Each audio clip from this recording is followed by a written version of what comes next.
Imagine this. You're walking peacefully, sipping your chai, enjoying a good day, and then someone comes, says something rude, and your whole mood crashes. Just one sentence, just one look, and suddenly you're burning inside. But pause for a second. What if I told you the most powerful response is not a reaction, but a redirection? Friends, in life, people will hurt you. That's not a maybe, it's a certainty. Some do it unintentionally, others, sadly, very intentionally. But how you respond will shape not just your relationships, but your character, your peace, and your future. We live in a world where everyone's racing to give a comeback. Someone shouts, we shout louder. Someone disrespects us, we plan revenge. But the truth is, when someone hurts you, don't react instantly. Just do this.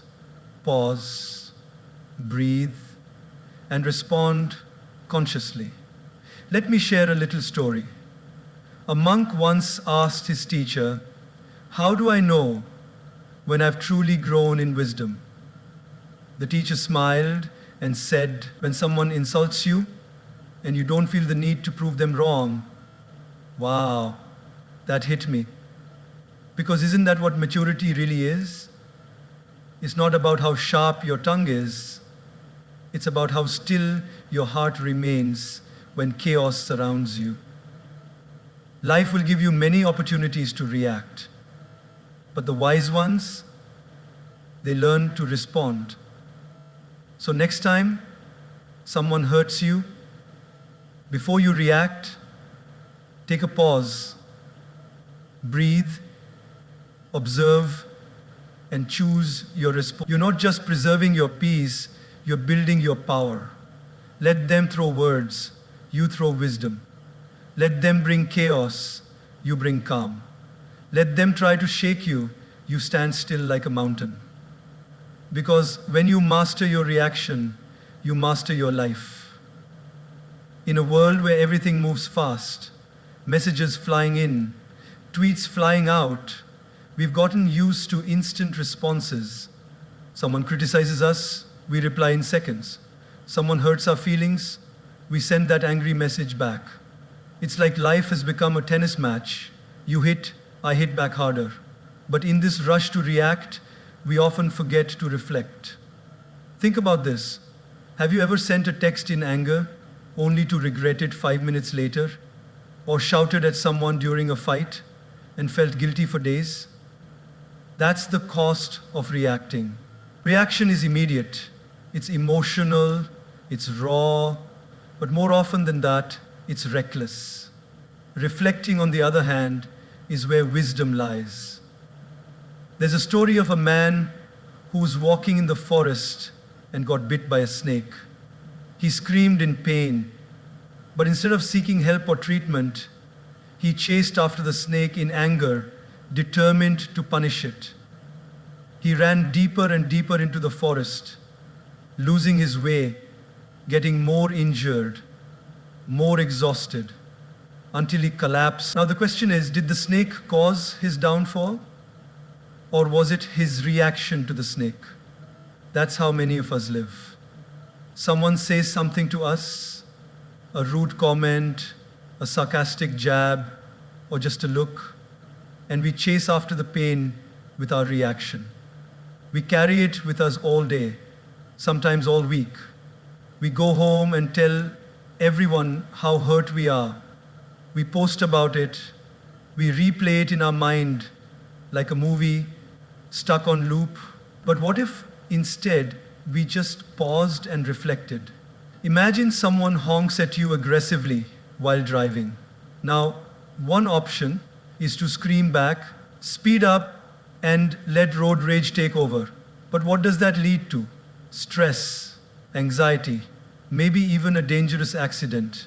But another option is to smile softly, take a deep breath, and think, maybe they're having a bad day, maybe they're rushing to a hospital, Maybe they just lost their job.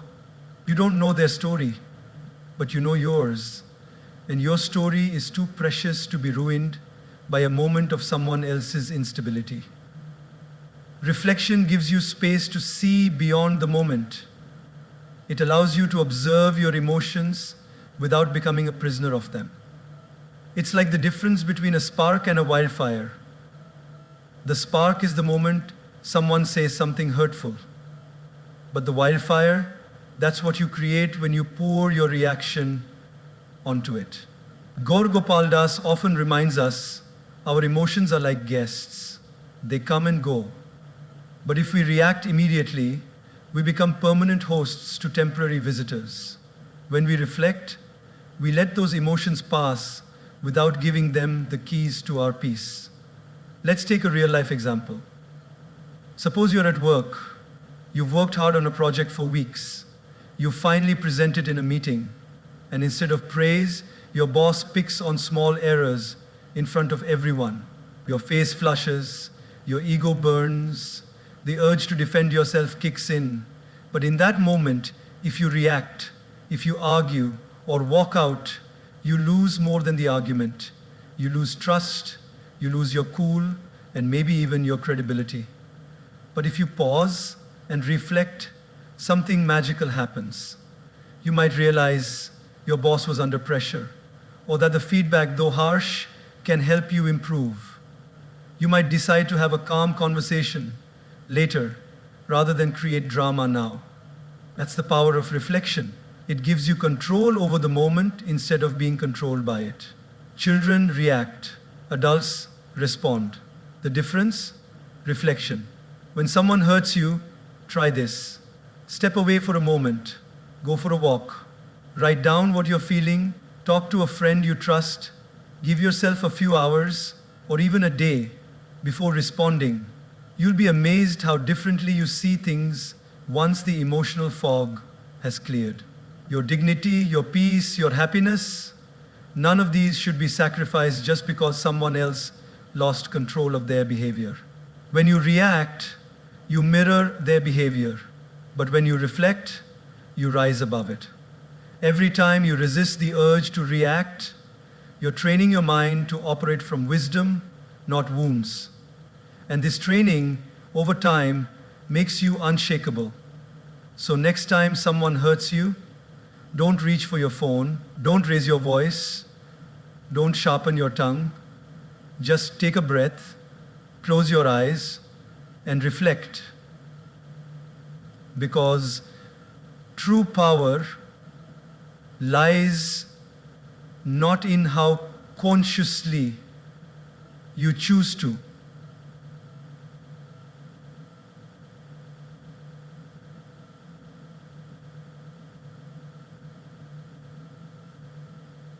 Don't raise your voice.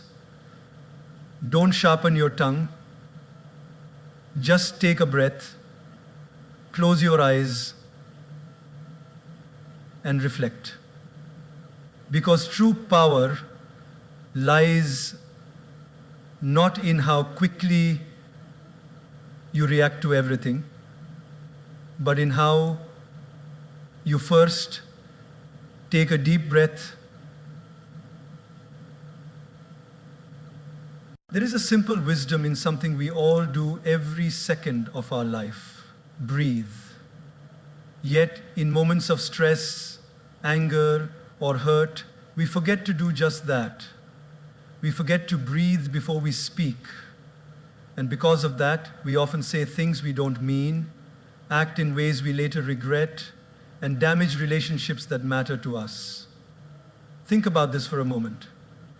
How many times in life have you said something in the heat of the moment, only to wish you could take it back a few minutes later? Maybe you were tired, maybe someone pushed your buttons, or maybe you were just having a rough day. But the words came out sharp, impulsive, and raw. And just like that, they hurt someone you care about.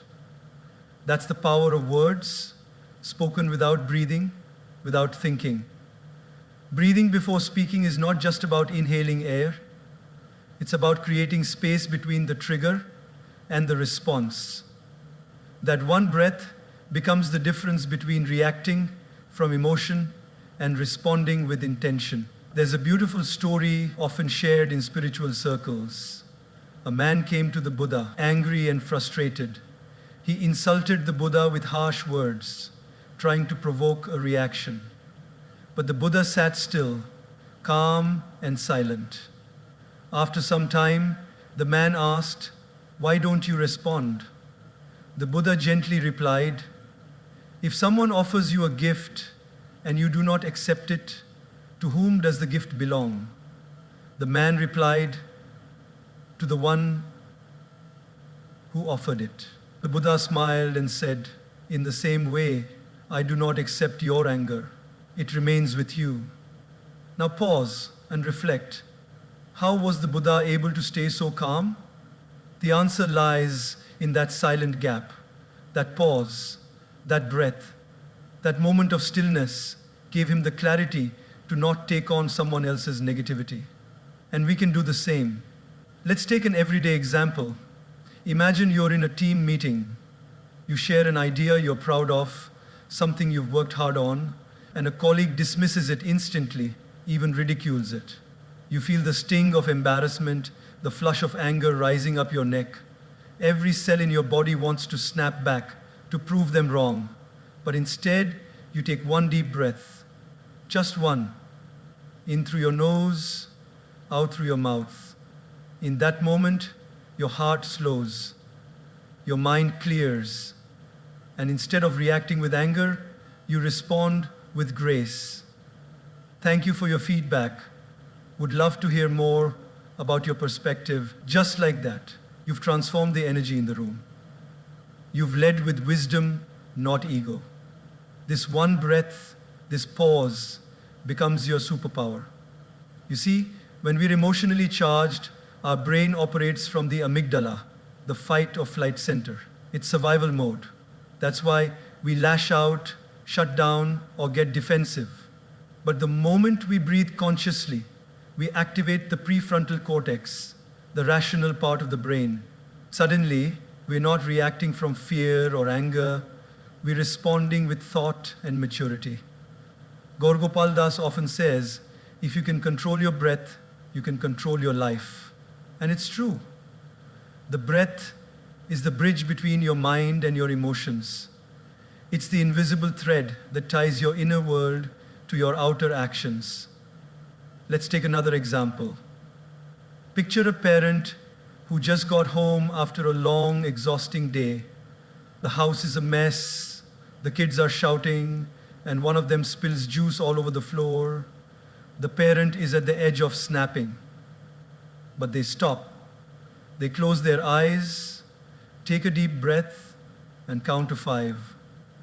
Suddenly, they see things differently. They see the laughter of their child, the innocence in the mistake, and instead of yelling, they kneel down, clean the mess, and turn it into a moment of connection. That breath saved the moment. That breath protected the relationship. So often, what we need is not more words, but more space between our words, more silence between our emotions, more breath between our impulses. When someone says something hurtful, before you reply, breathe.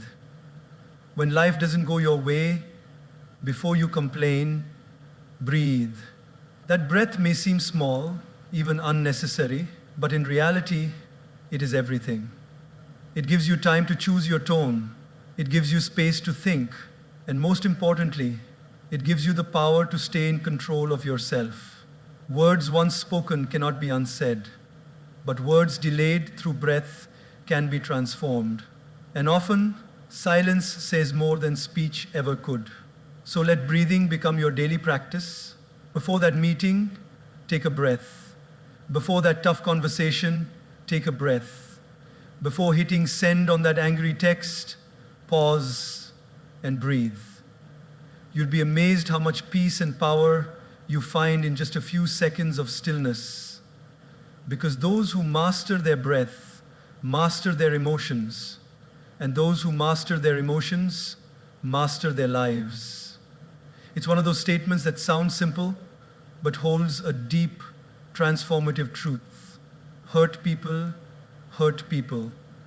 It means that those who inflict pain are often the ones who are silently bleeding inside. When someone lashes out at you, mocks you, ignores you, betrays you, or treats you unfairly, it's natural to take it personally. It's human to feel offended. But the moment we look beyond their behavior and try to understand the pain behind their action, something changes in us. Our heart softens. Our reaction transforms into reflection, and instead of returning pain with more pain, we begin to respond with compassion. Picture this. You walk into a bakery, smile at the cashier, and cheerfully say, "Good morning," but she just glares at you and grumbles, "What do you want?" For a second, your pride kicks in. How rude! Who does she think she is? But then you pause. You wonder, maybe she's going through something. Perhaps she woke up to bad news. Maybe she's struggling financially. Maybe her child is unwell, or she had a fight with someone she loves.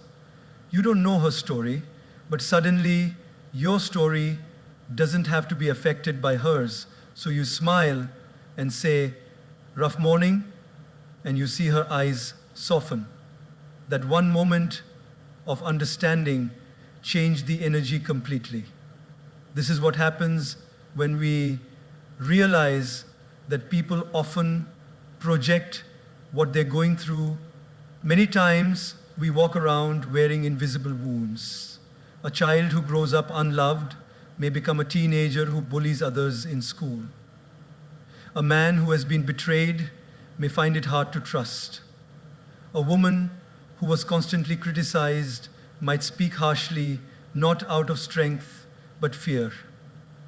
What seems like arrogance, rudeness, or coldness is often a mask for someone who has been hurt deeply and doesn't know how to deal with it. There's a touching story about a man who always seemed bitter. He was the kind who never smiled, never spoke kindly, and always found something to complain about. People avoided him. One day, a new neighbor moved in, a woman full of positivity and warmth. Instead of reacting to his bitterness, she began greeting him every day with kindness. She would say good morning, share small gifts like fruits or flowers, and always smiled no matter how grumpy he looked. Weeks passed. Slowly, the man started changing. One day, he finally said, "No one's ever been this kind to me without expecting anything. Thank you." Later, she discovered he had lost his wife and son in a tragic accident and had been living in silent grief ever since.